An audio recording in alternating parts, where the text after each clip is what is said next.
تاریخ کے سب سے بڑے مکالمے کون سے ہیں؟ شاید ان میں سے ایک وہ ہے جو ایک شاعر نے سیدھا خدا سے کیا۔ یہ کوئی عام بات چیت نہیں تھی، بلکہ ایک ایسی جرأت مندانہ شکایت تھی، اور پھر اس کا ایک ایسا گہرا جواب آیا جس نے سوچ کے دھارے ہی بدل دیے۔ آئیے علامہ اقبال کے شاکار جواب شکوہ کی دنیا میں قدم رکھتے ہیں۔ ذرا سوچئے، اگر کسی انسان کو خدا سے گلہ کرنے کا موقع ملے تو وہ کیا کہے گا؟ یہی وہ سوال تھا جو علامہ اقبال کی پہلی نظم شکوہ کی بنیاد بنا، ایک ایسی فریاد جو سیدھی آسمانوں تک پہنچی۔ تو یہ جو مکالمہ ہے نا، اس کا پہلا حصہ تھا شکوہ۔ یہ ایک ایسی نظم تھی جس میں انسان اور خاص طور پر امت مسلمہ اپنے زوال اور اپنی بے بسی پر خدا سے شکوہ کر رہا ہے۔ اور یہ ہمت کس نے کی؟ علامہ اقبال نے۔ وہ صرف شاعر نہیں تھے، نہیں، وہ ایک گہرے فلسفی تھے۔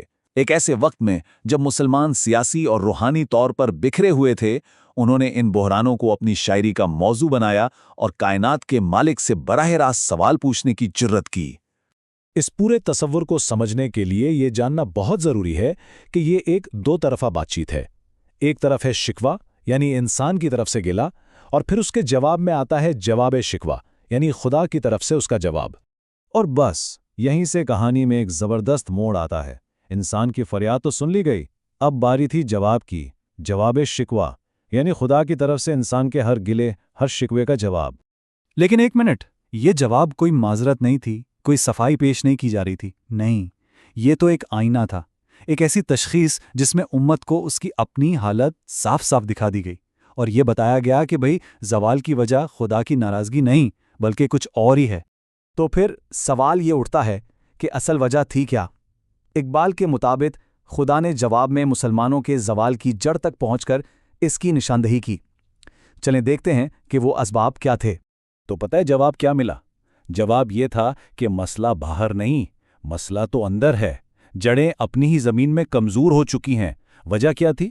عمل سے دوری، آپس میں فرقوں میں بڑھ جانا، صرف رسموں کو ہی دین سمجھ لینا، اور سب سے بڑھ کر روحانی طور پر غافل ہو جانا۔ یہ سب اپنی کمزوریاں تھیں، کوئی باہر کی سازش نہیں۔ اور اسی بات کو اقبال نے کیا خوبصورتی سے ایک شعر میں سمویا ہے: تم ہو گفتار سراپا وہ سراپا کردار۔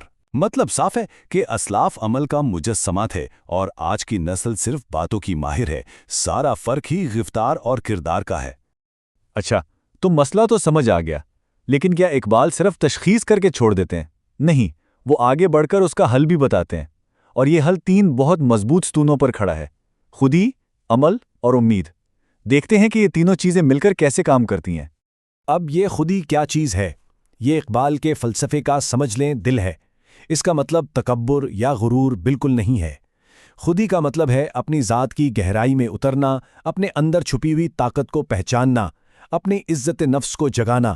اس کو ایسے سمجھیں کہ ہر انسان کے اندر ایک چنگاری ہے، اور خودی اس چنگاری کو پہچان کر اسے شعلہ بنانے کا نام ہے۔ تو اس بحالی کا نسخہ کیا ہے؟ اقبال کے مطابق اس کے تین سیدھے سادے قدم ہیں۔ پہلا، اپنی ذات کو پہچانو، یعنی اپنی خودی کو جگاؤ۔